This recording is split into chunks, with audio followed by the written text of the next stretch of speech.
जिसकी जैसी दृष्टि होगी है। मैं कहता हूं बंगाल के प्रतिदिन 13 जनवरी से लेकर के और 26 फरवरी तक 50,000 से 1 लाख श्रद्धालु पर डे वहां से आता था प्रयागराज में, और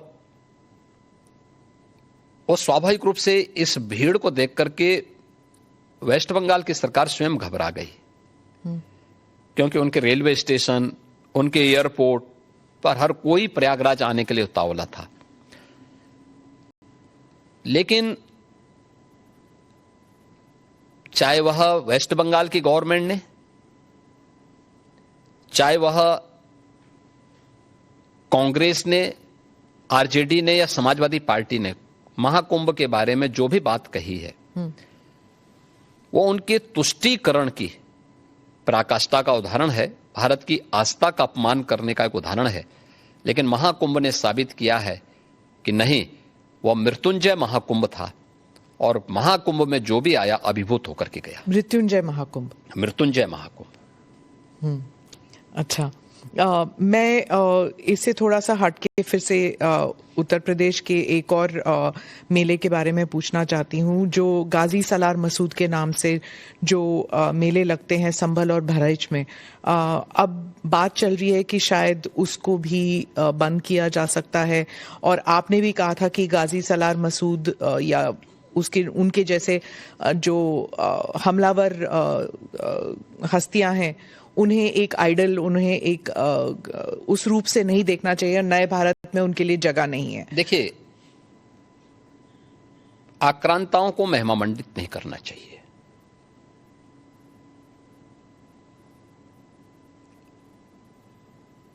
यह भी हमें मालूम होना चाहिए कि ये आक्रांता विदेशी थे। इन्होंने भारत की आस्था पर प्रहार किया, भारत की बहन बेटियों की इज्जत के साथ खिलवाड़ किया, भारत को लूटा।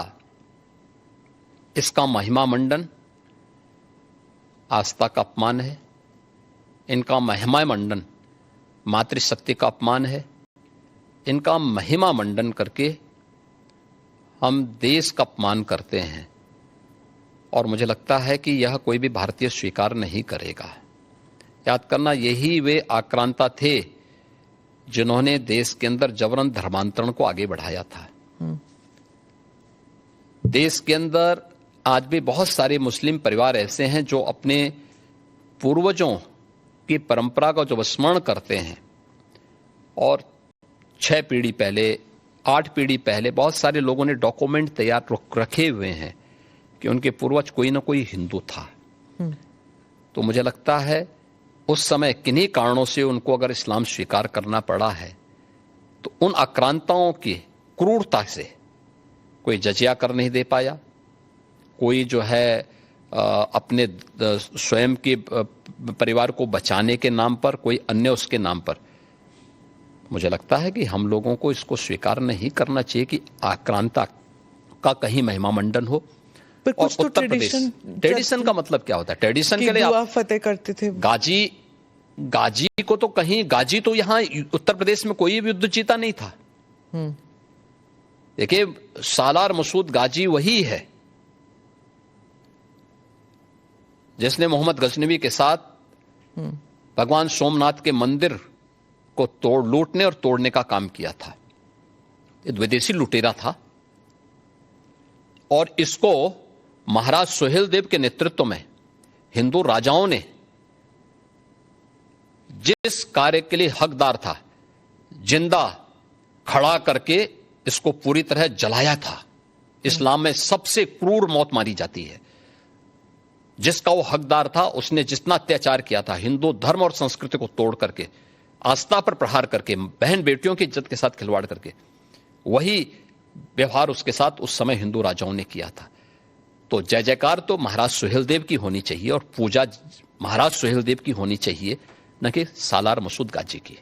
इसीलिए कहते हैं ना कि मुसलमान खतरे में है, जो ओवैसी कहते हैं आपके राज्य में? क्योंकि जो ट्रेडिशन चलते आए हैं आप उनको हटाना चाहते हैं, जो उनके जिनके लिए वो पूजनीय समझते हैं आप उनको कह रहे हैं कि वो गद्दार हैं, उनको हटाना चाहते हैं आप।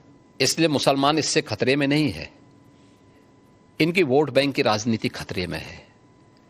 जिस दिन अपने पूर्वजों को भारतीय मुसलमान समझ जाएगा, इन सब के बोरिया बिस्तर बन जाएंगे।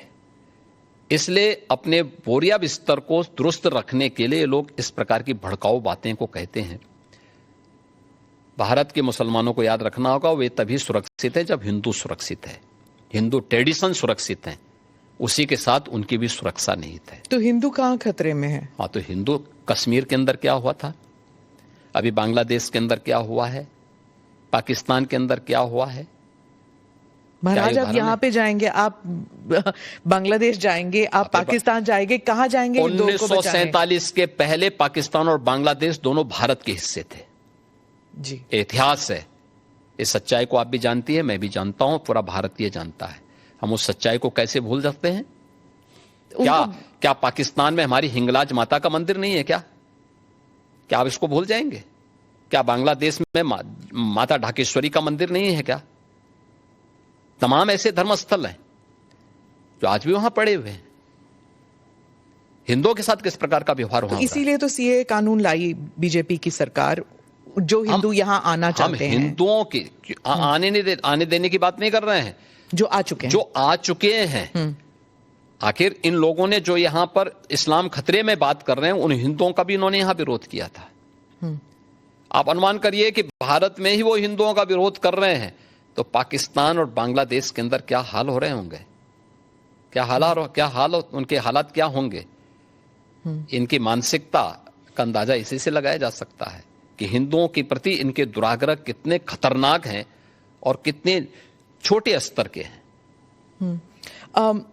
कांग्रेस के एक दिग्गज नेता ने कहा है कि वो संविधान बदल देंगे।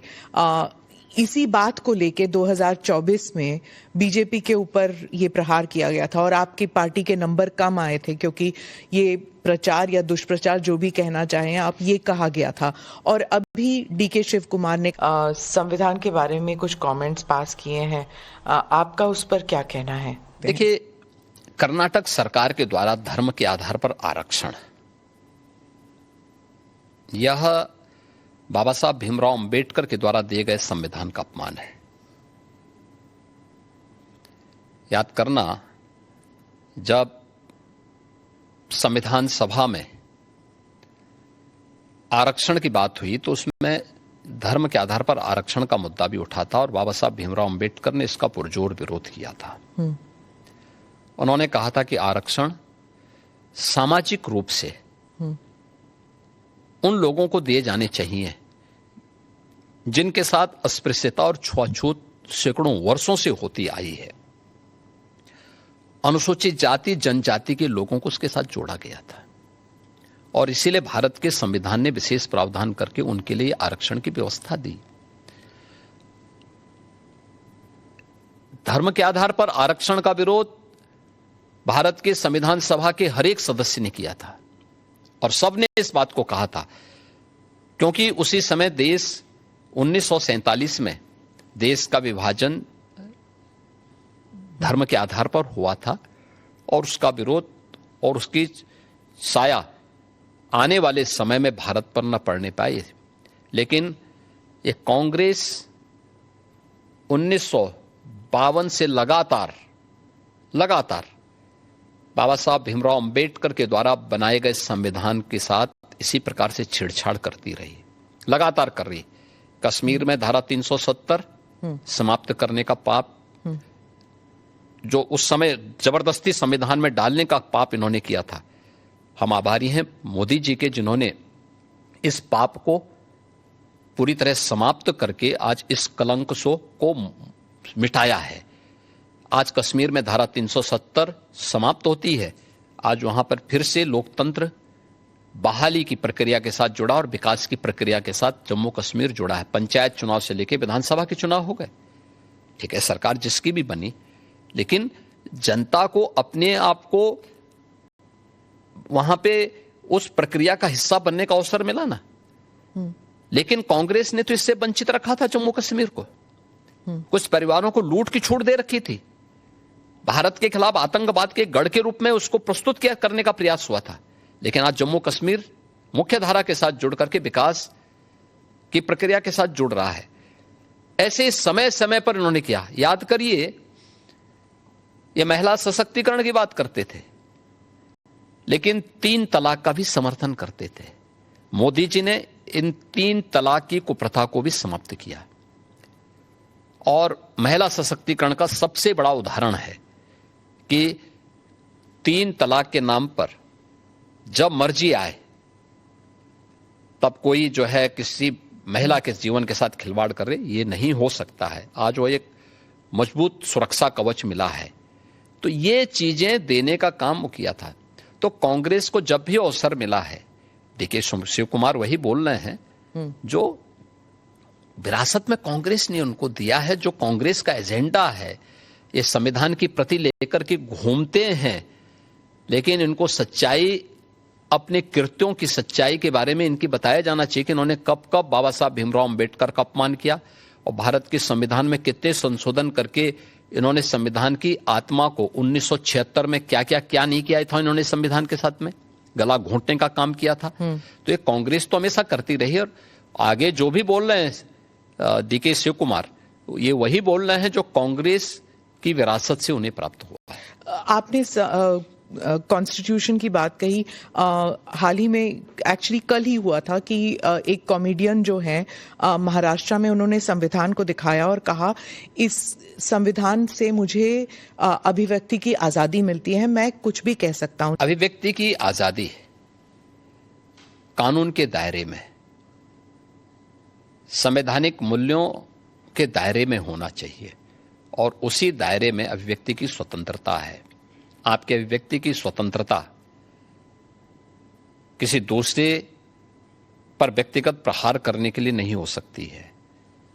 दुर्भाग्य है कि कुछ लोगों ने देश का चीरहरण करना, विभाजन की खाई को और चौड़ी करने के लिए इस अभिव्यक्ति की स्वतंत्रता को अपना जन्मसिद्ध अधिकार मान लिया है। और मुझे लगता है ऐसे लोगों के खिलाफ जो समाज में विभेद पैदा करके सौहार्द को खतरे में डालने का कार्य कर रहे हैं, उनके साथ कानूनी तरीके से उनके साथ उसी प्रकार का व्यवहार भी होना चाहिए। महाराष्ट्र में ही कुछ महीने पहले एक स्लोगन उठा था, बटेंगे तो कटेंगे। वो भी ऐसे ही विभाजनकारी स्लोगन था? विभाजनकारी नहीं था। आप मुझे बताइए, यह देश गुलाम क्यों हुआ? क्योंकि जातियों में विभाजित था।